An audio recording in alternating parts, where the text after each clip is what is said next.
but thank you so much for joining us. I'm really excited to have you. I thought, last week we had a podcast with Karen Walsh, who is an attorney, auditor turned tech writer, and she's been doing freelance for some years, and actually helped me to kind of have the courage to go forward and start my own thing. And you were big in that too, because at that time you just happened to reach out at the right time, and you sent me your books, and that gave me a connection, and I think some level of I can do this if other people in our community are doing it. And so at this time when all of these, we've seen the job market do not the greatest, and it feels like every day on LinkedIn I'm seeing people talking about hey Nick, Hey, hello. people talking about needing a job, and everybody's trying to figure it out. And I thought, for those that might not have considered either starting their own business or freelancing, I thought, like, why not do a couple of podcasts where we talk about that? And since you literally wrote a book about being, starting out and breaking out on your own in InfoSec, a couple of them, I thought, who better to talk us through some of this? Wonderful.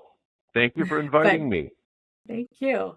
And just since Nick just hopped in, Nick, have you met Ted before?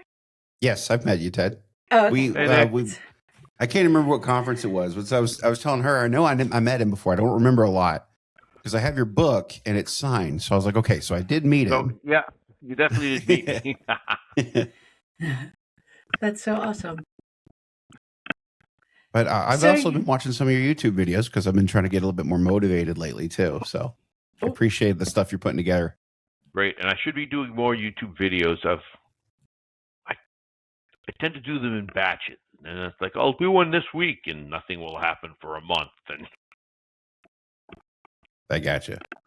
Motivation works that way sometimes. Yeah, once you get rolling is usually what happens. Yep.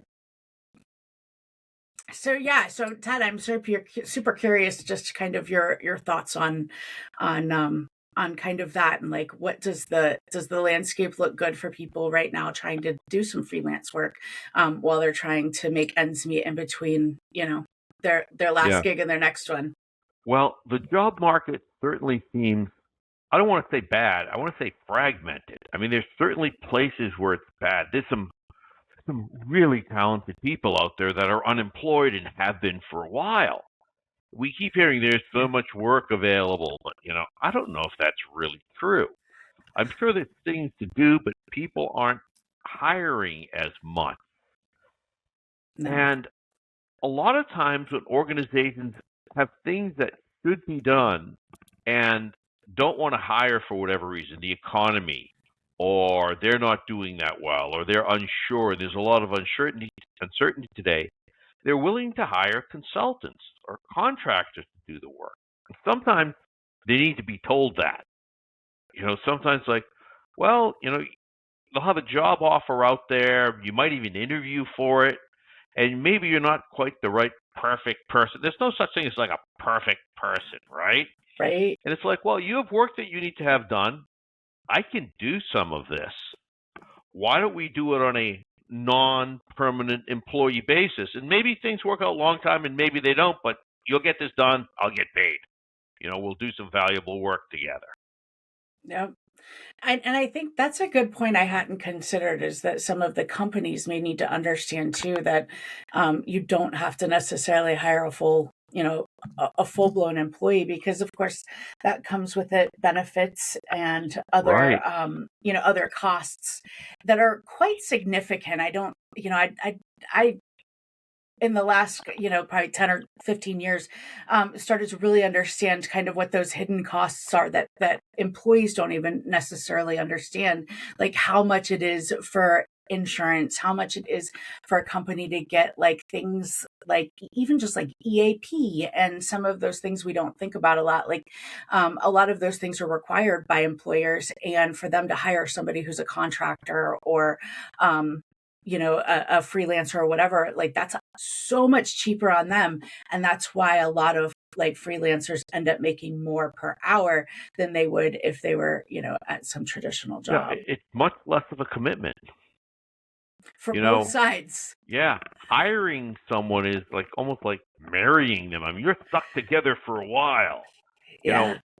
Hiring a consultant or contractor, that's like having a coffee with somebody, going and spending an hour together or something like that. Maybe it works out, maybe it doesn't. Yeah. So what do you think for like these, so for people who are right now displaced in the job place, what would you say to them if they're like, I want to give this a shot, where do I start? Well, the most likely people to hire you are people you've worked with before.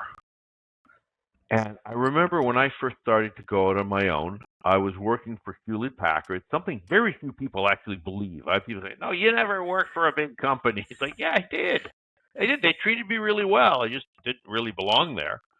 I spent the last 2 weeks reaching out to everyone I knew professionally.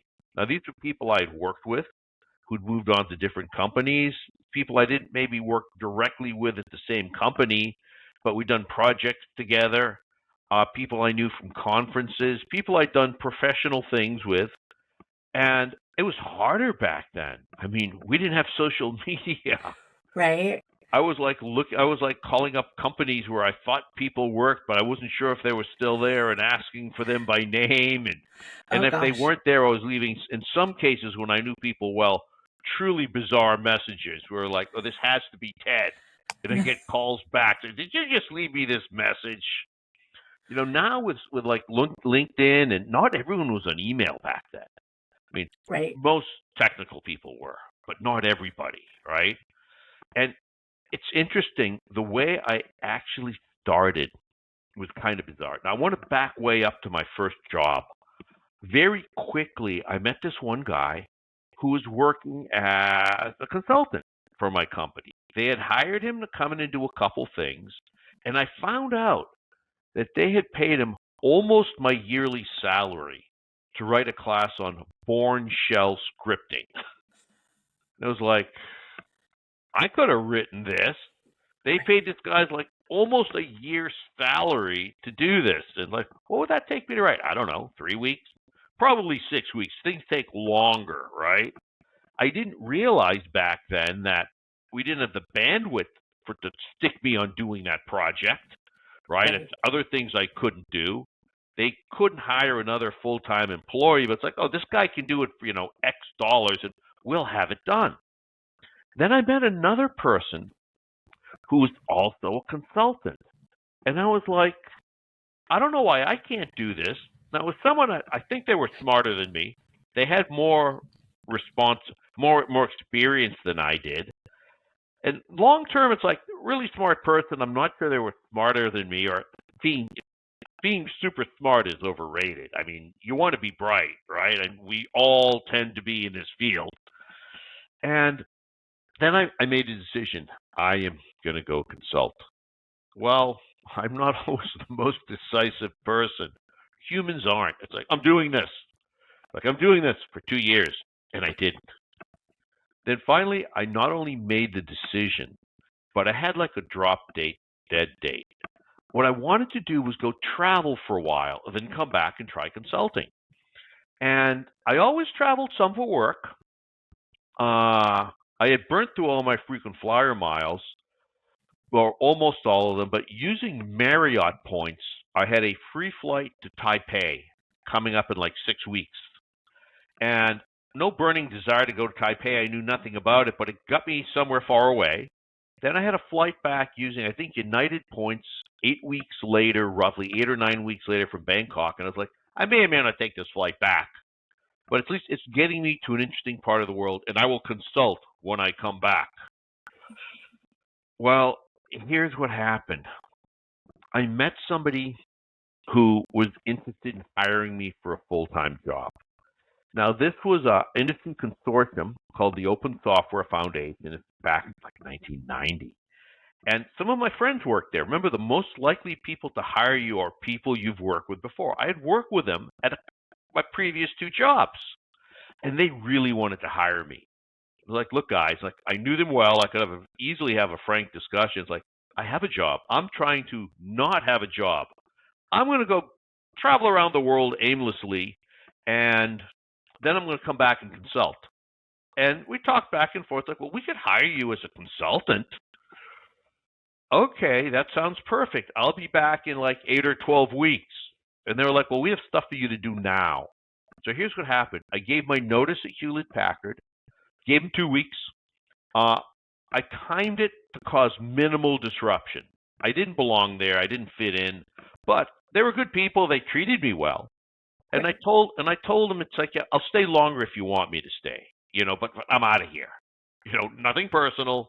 I'll make transition as easy as possible.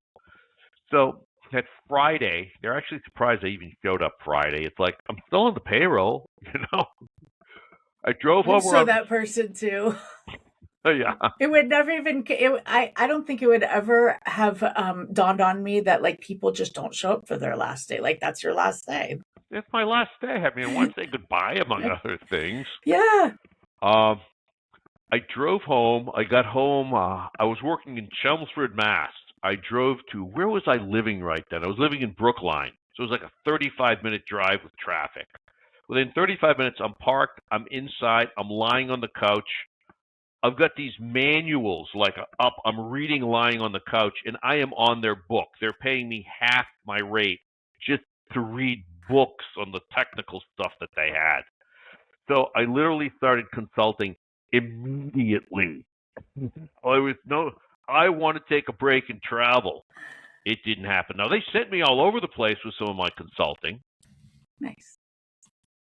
So it's not like it didn't work the way that I planned, but it worked. And interestingly, my third client that same year was Hewlett-Packard, the people I was working for. They called me back. They were like, hey, Ted, we have some stuff that needs to be done. And I was just joking with them. It's like, oh, you're going to pay me to do it? I wasn't sure they were serious or not. There were people I joked around with. They're like, of course. We'll send you a professional services agreement, which was a bunch of legalese, but it wasn't that complicated. And right. I started working for them. And the first, I'd say 3.5, 4 years, I had so much work. And it's really common to start, especially if you've lined up some work, and we're really successful. That's maybe the first 3 to 5 years, and then all of a sudden run out of work. Your contacts dry up and so forth. And sure enough, I had some slow periods. Anything you do for decades is going to have up and down. Now, slow periods I love. If I've been busy beforehand, there's no financial concerns, right? But the one thing that I didn't realize, like, I got to be doing stuff like this just to get my name out there, right? Constantly be doing stuff that loosely falls under the term of marketing, something to make you visible in a positive way, like going and speaking at conferences, right? Writing things on LinkedIn or whatever the social media of the day is, talking to people. As I mentioned, I'm going to be going through Zurich and Munich soon, and I told my son last night, since it's a father-son vacation, basically, hey, in Zurich, I might have a meeting, and I probably will in Munich too. That just means I'm probably going to have like lunch or a couple beers with somebody. You're welcome to come along, just keeping myself in front of people, whether it's physically or virtually. I'm glad you brought that up because I was going to ask you about that. And, it's definitely something I think that people don't realize. Two things: one, that you need to do it, and two, that it actually takes a bit of effort to at least get started and get on that like role of, posting things and creating things for people, because like you mentioned earlier, things are so different now. And it's for the better, and also I think to our detriment, right? Because like it's so easy to get your name out there. I say easy, meaning that like we just put it on a computer. It's not like you're having to do like, get on a plane every other day to be at places and get, be very, to be that, can have that kind of platform.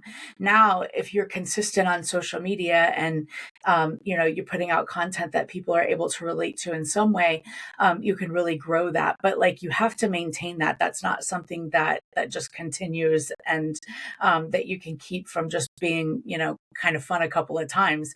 I did see something I wanted to ask you about. You recently posted a blog about, was it the secret chapter or the lost chapter? The missing chapter. The missing chapter. Yeah. Yeah. So, I just updated that.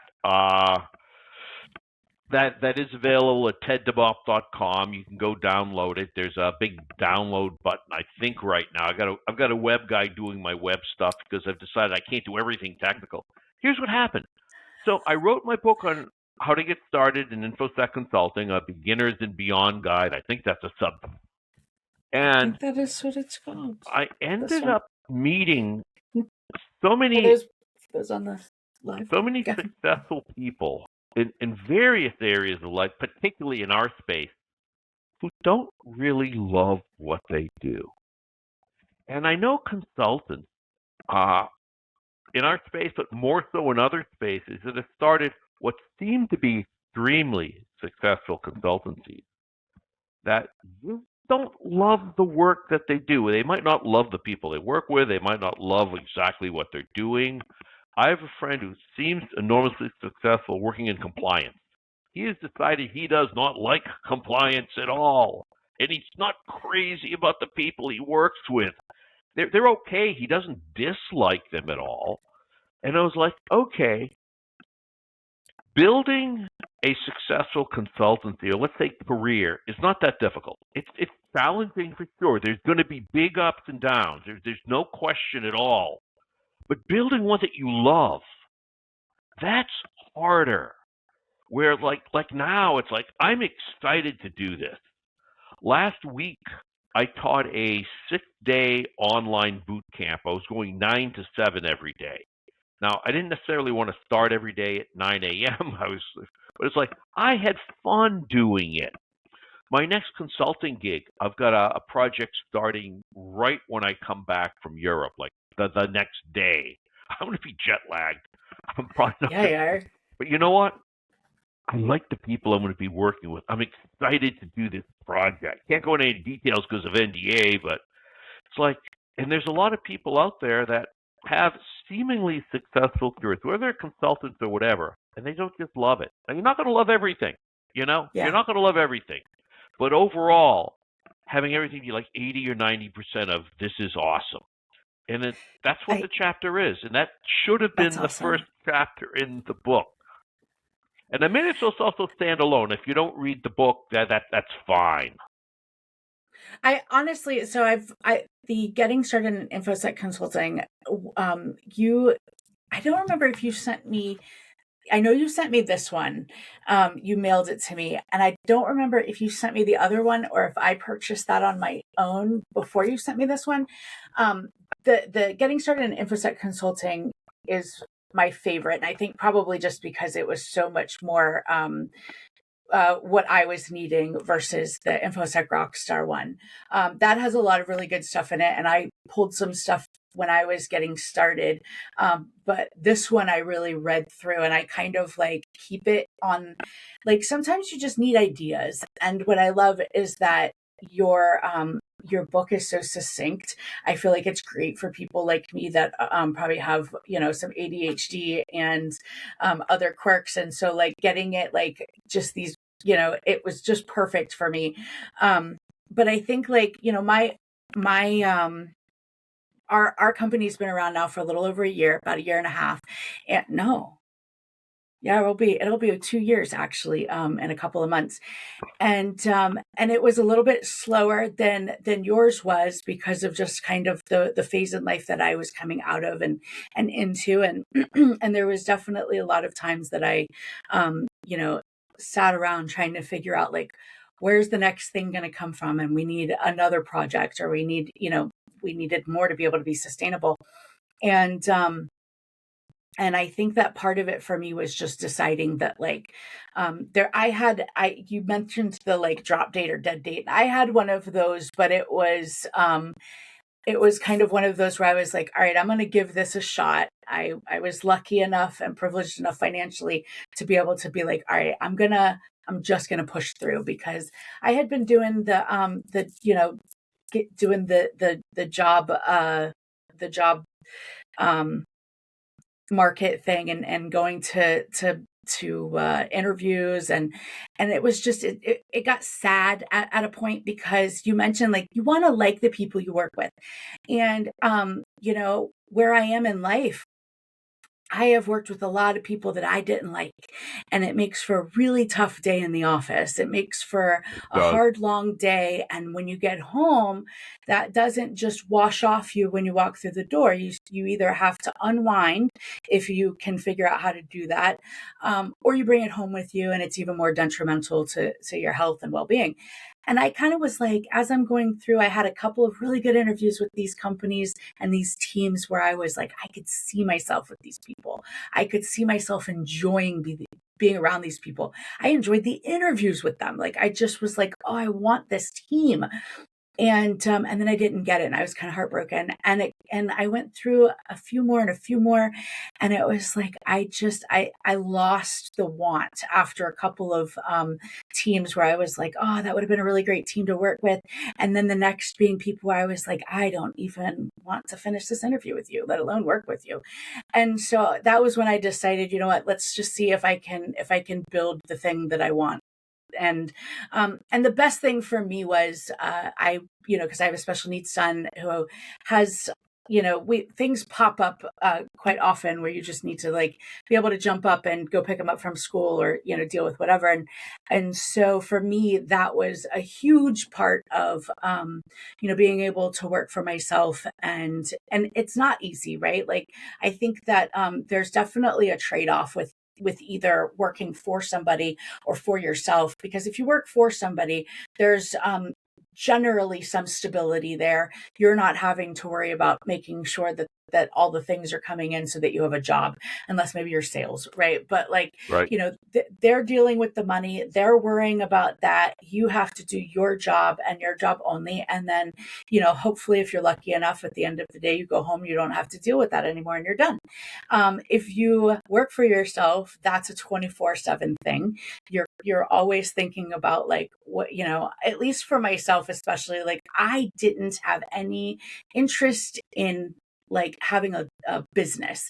And so now that I'm like, well, I have to learn all the things, because I didn't learn all the things. Mm-hmm. And Same with that's me. one of the things too I thought your book was great about, was because there was a lot of little things that I so appreciate the chapter, just kind of on like things you need to consider, right? Like, you need to form a company, and you like, there's so many of these little things that people just, if you've never been exposed to it, you just are ignorant to, and you don't know.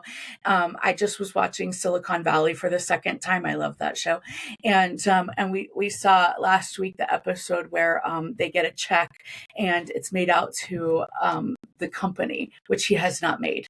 And so he goes to try to cash that check, and they're like, well, this says to, Pied Piper LLC. And he's like, and she's like, you don't have an LLC. And he's like, and it's just so funny. Like, those are little things that people don't always necessarily think of. But in the end, for me, I don't think it's for everybody. I think some people might just not have the personality to be able to do it. It may be too difficult to all of the things that you have to deal with, keep up with, remember. But for those that are like, have the the want to do it, what would you say? Like, because I think, oh no, we're just at half an hour. I feel like we've talked about so many things already. For those who are maybe say like, maybe they've been trying it, because I do know quite a few people that are out there, pounding the pavement. When you get to a place where you feel like, things aren't working in your favor, do you have any kind of like suggestions or strategies that you use to kind of get through those slow points or slumps? Well, two things to mention. Well, I want to say really quickly, I had the check problem, among other things, depositing the check. Ah, It did say Demopoulos Associates, so the checks did at least have my name on them, and banks took them sometimes, but not consistently. Uh, oh, that's funny. yeah. First of all, you know, if you consult, it doesn't mean you can't be looking for a full-time job or you can't have a full-time job. Let's say True. first you have a full-time job, right? People always like, well, you can't really consult because of conflict of interest or they won't let me, or there's really three cases. One is, no, they won't let you. It's like they won't let you do anything on the side. Now, that may or may not be legal. You still may be Right. able to fully legally and ethically. We'll come back to that in a second. The second is they don't care. It's okay. You know, a lot of smaller companies, some large companies as well, within certain parameters, if you're not competing directly, will allow you. It may be allowed in policy. And sometimes it's just kind of vague. It's like it's neither allowed nor not allowed. My friend Ken Hartman, I think I've got him in the book. He had a company where it was unclear whether he's allowed to do anything on the side or not. He started consulting on the side. He was making tens of thousands of dollars. Now, it wasn't falling in his lap. He was working hard. He was putting in a lot of extra hours. He was working in California and Silicon. Actually, he was in San Francisco. Most of his clients were in the Midwest, so he could have meetings in the morning. There was some time off that when that was necessary, and that isn't always necessary. And his boss found out and didn't want to lose him. He just wanted him to stay, even though it was like a gray area. That's not uncommon. Now, what do you do if your company doesn't let you? Well, it's amazing how often you can get permission. You can go ask. Say, this is what I want to do. I don't think there's any conflict or anything here. Feel like, well, a big company will never do that. They do that more often than you would guess. Now, of course, Yeah. another option is you just go do it and you don't tell the company you're working for. That could be, again, perfectly legal, perfectly ethical, but clearly there's more risk there. Right. Now, what if you need a job? You don't have a job. And what if you want a full-time job? Like there are absolutely advantages as well as disadvantages to different work models. And there were some great things when I had a full-time job. Why, my last week at Hewlett-Packard, they sent me to a conference and paid for it, even though I was leaving. It was Tuesday to Thursday. It was the MIT X Windows conference when that was a big thing. And they were like shocked I came back that last Friday. It's like, I still work here. You still pay me. In that case, the biggest thing is being open to possibilities. Maybe you have an interview and it doesn't seem to go well, doesn't seem to go perfectly. From your viewpoint, who knows what they think? You'll have an idea, but as we Right. talked about, you're not sure what they think, right? Yep. You might think this is a perfect match. They might think it's a great match, but there's a better one. But if you think that I can do things for these people, I can add value, open that conversation saying something like, well, if a full-time position isn't available or doesn't work out, we could always do some sort of a trial thing where you have some things that need to be done. I can clearly do them. Or you may want to word it differently, saying, I don't think this is a perfect match, but you have work that needs to be done. I can do it. Yeah. Maybe that's something we should consider discussing. Now, just because you are consulting doesn't mean you can't also be looking for a full-time job. Now, I haven't had a full-time job in over 30 years. I'm not like 30 or 40 years old like some people guess. I'm a little older than that.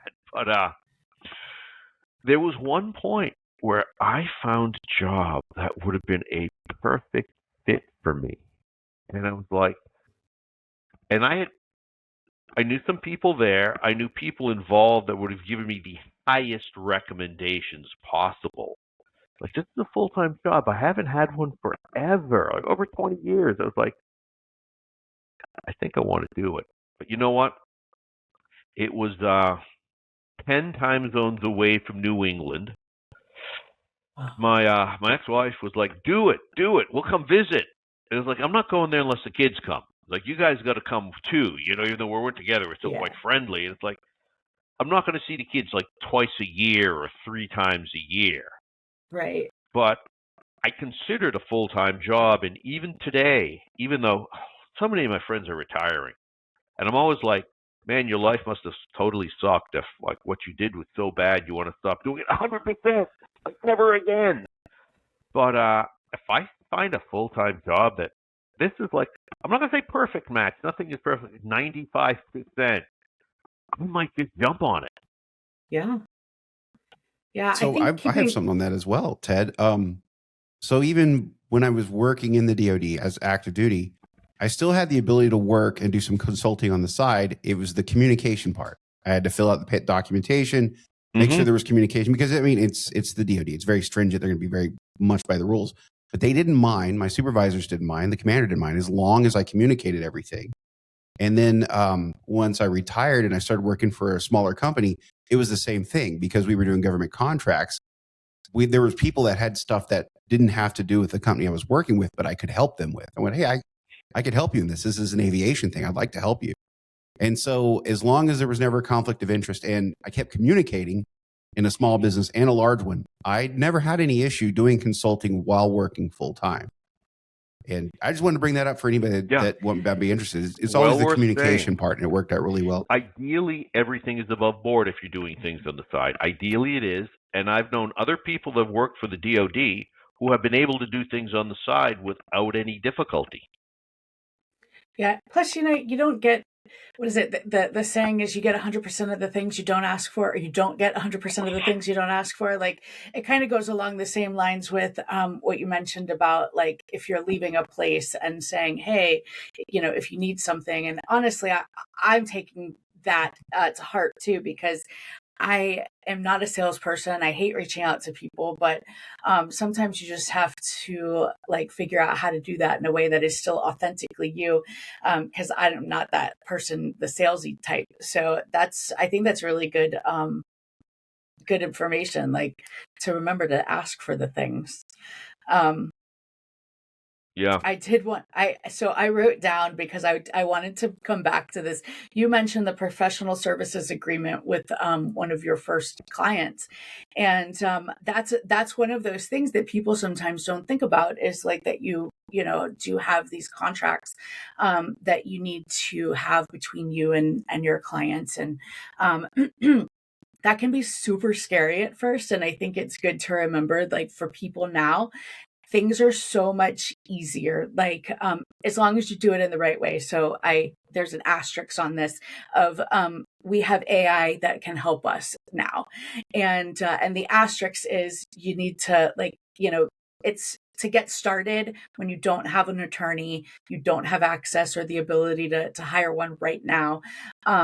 And a lot of companies, I don't know if they did this before, but a lot of companies now ask you as the consultant to provide those agreements and our contracts. And so I definitely have used some AI to help me craft them. And the asterisk is that I always, always, always read over them from beginning to end. I like to make sure that, and if it's too long, then I shorten it, because I want to be able to make sure that I can read through the entire thing, make sure that I'm comfortable with all of the wording in it.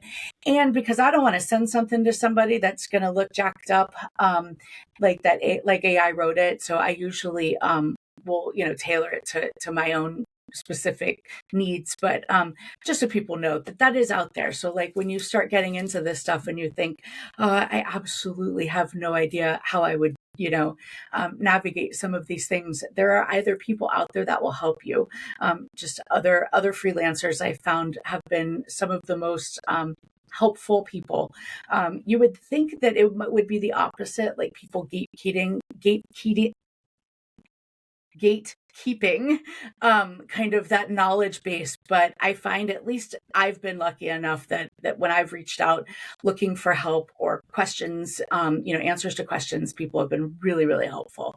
I think that everybody kind of understands we're all in the same boat there.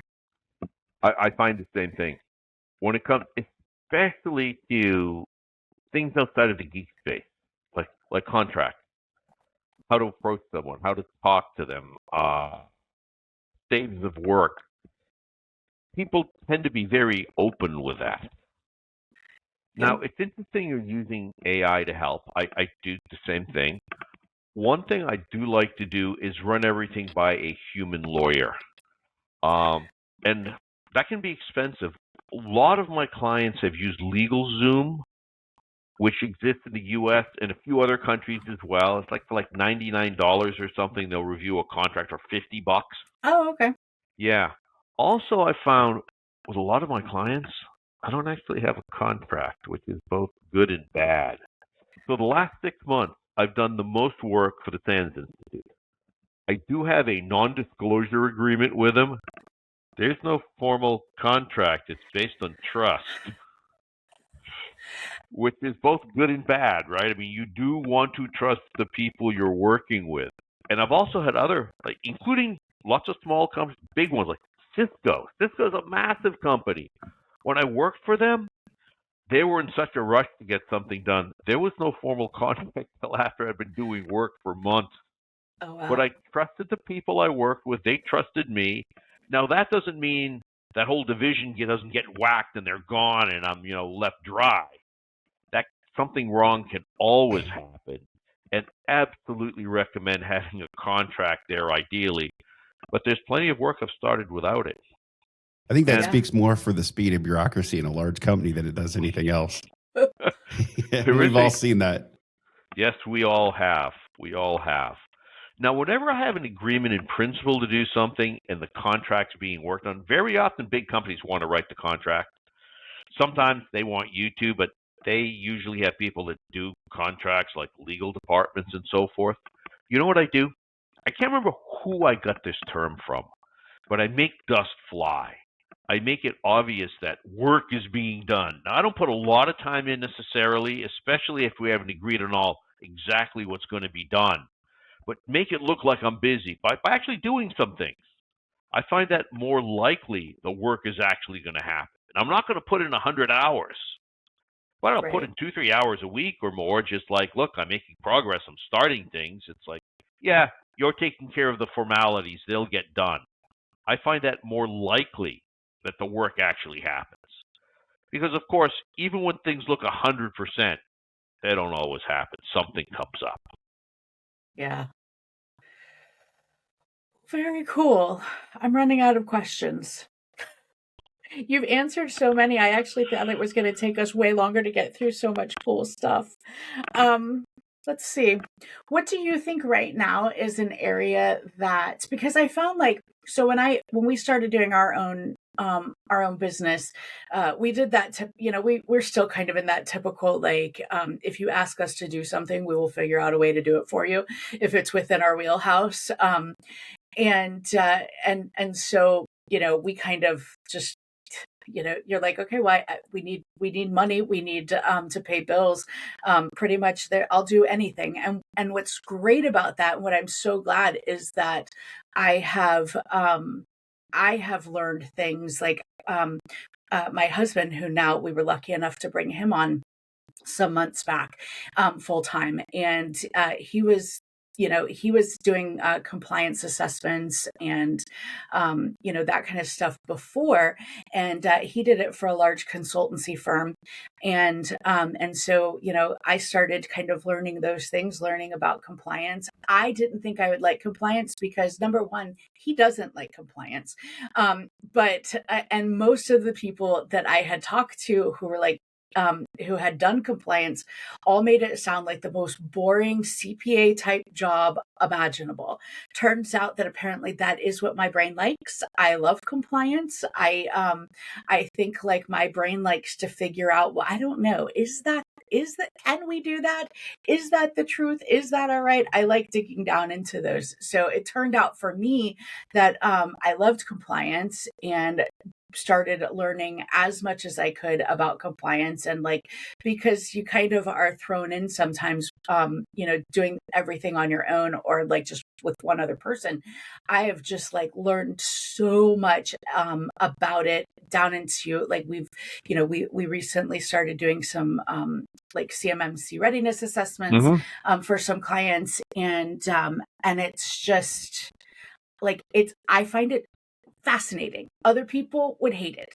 But I think it's great to kind of just be open to those things. And if you're doing consultancy, like it's one project, maybe, like do the project, see if you like it. If you don't like it, it's the one, you'll be done and you can move on to something else. But I feel like if you get the opportunity to try things that maybe aren't what you normally do, taking it can show you, a potential new area to go into. Yeah, it's amazing. It's amazing what you find you like if you give it a try. And areas you think you might love, you're like, yeah, I'm glad I got that done. Some of the Yeah. more colorful people I know on the planet love working in compliance, and you wouldn't guess that. You'd guess it would be a CPA or accountant type who have at least the stereotype of being boring. Now, I know some Right. very colorful CPAs and accountants. They don't all fit the stereotype, but yeah, just giving it a try. Now, it's interesting in different fields. I find in forensics and pen testing, for example, when organizations are looking to hire talent, they will take the advice from technical people. I found in compliance the opposite. They're not asking their technical people for recommendations. So getting a foothold there works differently. If you've already got connections there or deal with compliance people already, that's easier. But it's interesting because technical people are sometimes tapped in companies saying we need somebody that can do this. But compliance for some reason isn't seen or doesn't work that way. That's from what I've seen at least. I think a lot of people believe that compliance is not as technical as it is. And I think that like compliance, people that are in compliance often get a bad rap of being like non-technical people.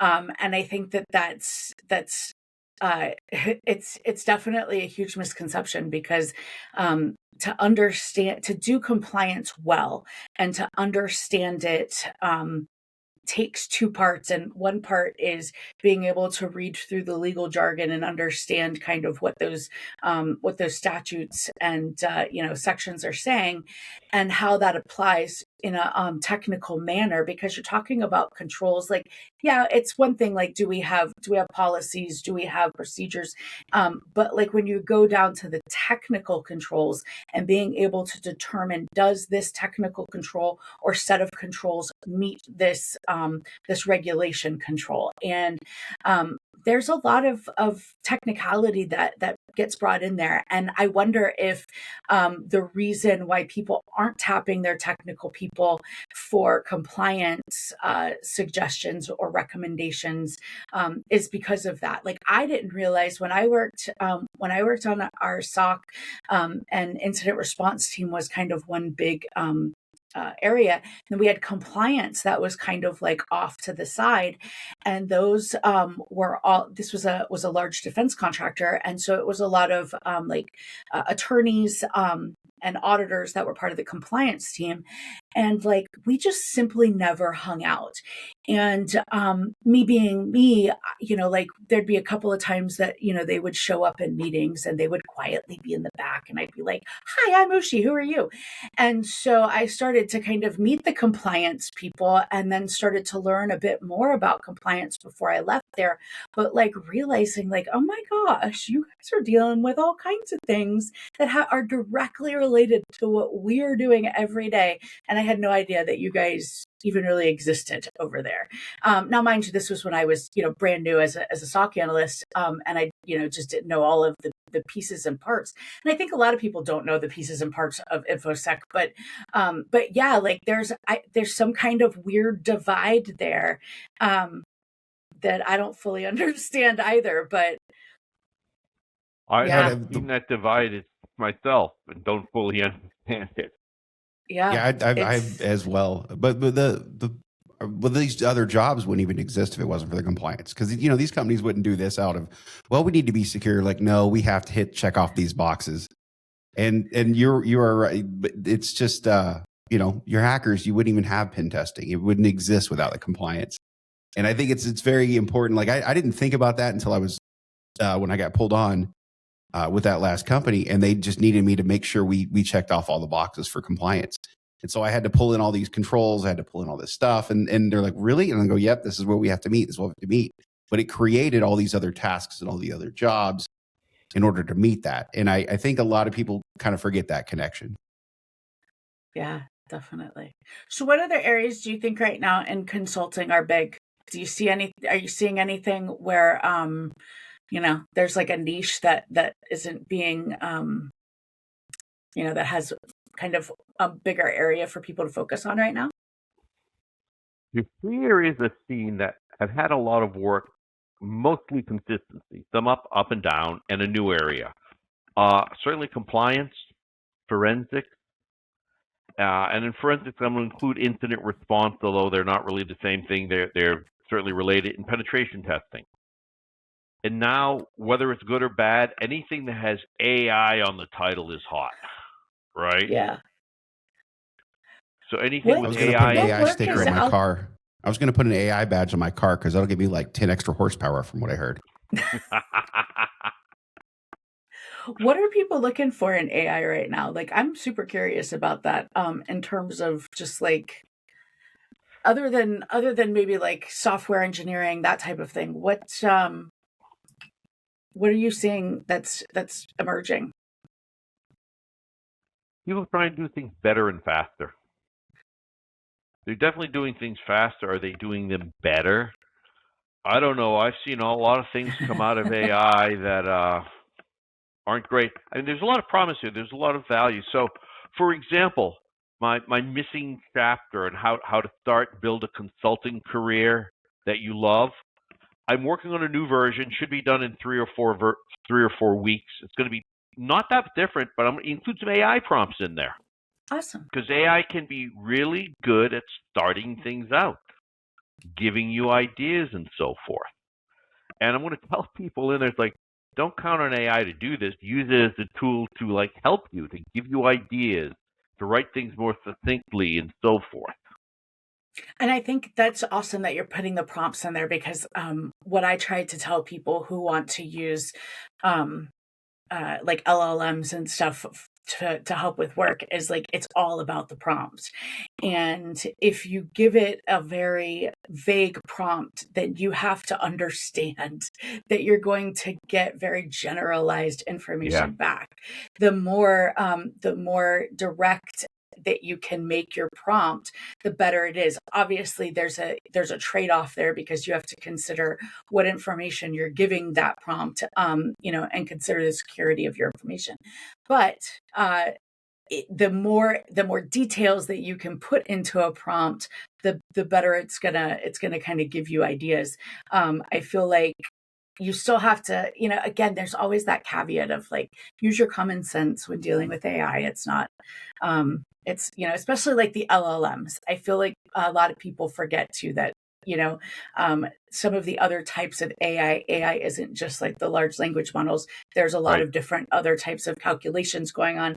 And some of the tools that I've seen out there that are utilizing AI, that I've actually done research on and looked at like how they're utilizing it, with like, what is it, like neural networks and like, deep machine learning. Some of those things are doing some really, really cool things. And I'm excited to see how that continues in the future. But when it comes to LLMs, like, we have to know that it is designed to think like a human. And humans are flawed already. And so we're using math to make this thing try to work through problems like a human would work through them in their head systematically. But there's always going to be, there's still going to be errors, I think, for some time to come. But yeah, prompts, having the best prompt, that's where it is. It's making sure that you're giving it enough information and asking it things in the right way so that you're getting the answers back you're looking for. It's like a really pointed Google search. It's, for whatever reason, I'm thinking of that famous Peter Sellers thing in the Pink Panther, where he's like, "Is that your dog, or does your dog bite?" And he's saying it with thick accent. He's very hard. "Does your dog bet?" And when the guy finally understands what he's saying, he says, "No, my dog doesn't bite." He's like, "That's doggy," and the dog bites him. And it's like, and it wasn't his dog. He was Well, asking that's the not my wrong dog. question. It was like Right. the real question is, does this dog bite? Right? Can I pat this dog safely? And that's just like a simple example, but that's clearly he was asking the wrong question, Yeah, right? And not having the right exactly. details, not phrasing things correctly, you're going to get back less than optimal results. Now, even if you phrase things carefully, you got to be careful of what you get back because AI has so-called hallucinations, and Hmm. boy, ask it questions about me, and some interesting things come out. It's like, no, I didn't actually do that. You know, Yeah. AI will insist, especially ChatGPT, the others as well, that I've won two